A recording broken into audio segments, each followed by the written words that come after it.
Well, if you were the Tampa Bay Buccaneers or a fan of the franchise, 2020 certainly couldn't have went any better for you.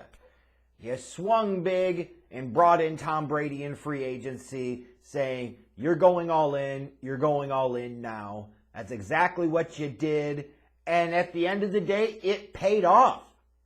The Tampa Bay Buccaneers beat the Chiefs in the Super Bowl convincingly, pretty easily. So your first season with Tom Brady in the fold resulted in the second Super Bowl title in the organization's history. Like, how sweet is that?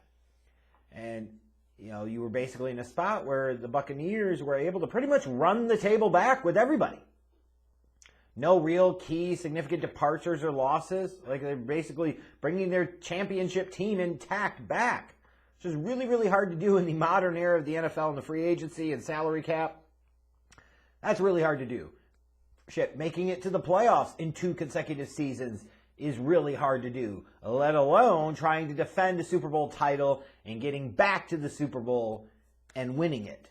And even though the Buccaneers fell a little bit short of that, still had a hell of a season nonetheless as the defending Super Bowl champions. And they certainly put up a good fight. They were 13-4 in the regular season with the second best record in the NFC, or tied for it with the Green Bay Packers for the top spot, ultimately being number 2 due to tiebreakers. Just imagine what would have happened if they had found a way to beat the Saints either time during the regular season. Just once. They had home field advantage throughout. Their divisional round matchup would have been different. Like, things could have been very different. Sometimes you look at those individual losses and you say they don't mean that much, but sometimes in the grand scheme of things, they really do. And their inability to beat the Saints during the regular season again in 2021, I think, cost them a little bit. But 13-4 is 13-4, which is an incredible record. They had a convincing wild card round win over the not quite ready for primetime Philadelphia Eagles. And then you look at the divisional round, which looked really bad in the first half. Like, the Rams were kicking the shit out of the Bucs. But as we've seen so often, even when a Tom Brady-led team isn't playing well, even when a Tom Brady isn't playing well, until that final whistle, that final gun sounds, you don't want to count them out, because you know that TB12 is going to keep fighting. And by God, they did. The fact that they were down 27-3 and rattled off 24 unanswered consecutive points to tie that game up. And if the defense doesn't shit the bed late and allow the Rams to get into field goal range, who knows what could have happened from there. The Bucs might have found a way to take that game to overtime and win that son of a bitch.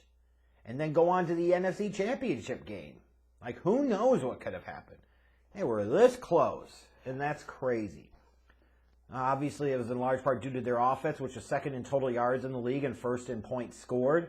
Tom Brady at age 44, just think about this for a second. I know the dude gets ball washed plenty, but there's a good reason. He was 44 years old, and he threw for over 5,300 passing yards and 43 touchdowns. Now, you're going to say, well, that's because he has a lot of talent and weapons around him. Sure, he does. But the fact that he could still get it to those guys in positions to be able to do big things is a reflection on him.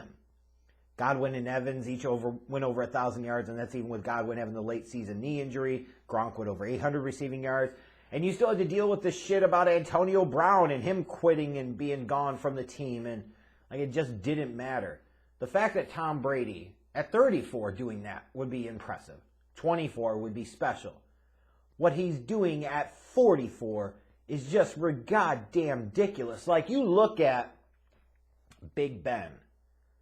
This is a guy going to the Hall of Fame as a quarterback, and he was a shell of his former self in 2020 when he was clearly done. Phillip Rivers' last season was good, but you could see some of the washed elements there. Drew Brees, another all-time great, arguably top 5 or 6 quarterback of all time. You could tell in 2020 that he was at the end of his rope. You've seen some of these guys when they reach the tail end of their career, they decline, and they decline pretty precipitously. And that shit ain't happened with Tom Brady. He's playing as well as he ever has. It's just fucking insane. And their defense, was a good unit, but they did get lit up quite a bit by the Rams in that divisional round. But now you got to the offseason, you started seeing those reports about Tom Brady. And is Tom Brady going to retire? Is Tom Brady done? You see the reports that Tom Brady is indeed retiring. Until he doesn't. Pulls his ass at Ross Perot. I quit. I'm back. I quit. I'm back. I quit. I'm back. I quit. I'm back. Tom Brady just recently announced via social media that he is coming back for his 23rd season. He basically got a couple of months at home with the wife and kids, and he said, oh, this is what this life, fuck them kids. Fuck this, I'm going back. And you might as well. You already made it to 44. You might as well play at your age 45 season because there's absolutely no indication that you're on the downturn. And shit, at this point, you play close to that level in 2022 at age 45. Why not play until you're 46, 47, 48 or more? Get that shit out of your system. Do it while you still can. Put those records so far out of reach that nobody will ever approach them other again. But Buccaneers fans rejoicing certainly because the GOAT quarterback in NFL history, and I'm sorry, like I've seen a lot of these legends throughout my lifetime, the Montanas of the world and so forth. And you see a lot of people talk about him being the GOAT quarterback. Obviously, I wasn't old enough to see Johnny U and Sammy Baugh and so forth. And I mean no disrespect to those that have come before, but goddamn, like Tom Brady is the greatest quarterback of all time. Like we have to be able to acknowledge that because there just really is no argument otherwise at this point. But now the GOAT is back. What do the Bucs do? Well, they're right at the salary cap. You've got Chris Godwin getting the franchise tag. We'll see what works out for him. They've got a number of free agents, so they got to figure it back. Like, it made sense last year to run it, this past season to run it back, but reality is they're probably not going to be able to bring everyone back. You got Jesse Pierre-Paul's a free agent, and Ndamukong Suh's a free agent. Gronkowski's a free agent. William Golston's a free agent. Leonard Fournette and Rojo, so their top two backs in the backfield are free agents. O.J. Howard, your backup tight end, free agent. Carlton Davis, Jordan Whitehead, a couple of key cogs in that secondary, free agents. There's a chance that this Buccaneers team could feel quite a bit different in 2022. So we will see what happens, what they make out of their cap situation, what, if anybody, they're going to be able to retain. Certainly some of these guys are going to go elsewhere and chase the money, and I can't blame them. Coming into this offseason, like they're going to have to look to the draft to find some guys that could potentially come in and make impact right away. Left guard, obviously with the retirement of Ali Marpet, that's probably your biggest need, as you got to continue to protect Tom Brady. Then you look at that defense, and you would certainly say up front, that defensive line, those edge rushers, getting some depth behind a Shaq Barrett and perhaps a JPP. If you bring him back, you need more edge rushers. You need to fortify that front alongside Villa.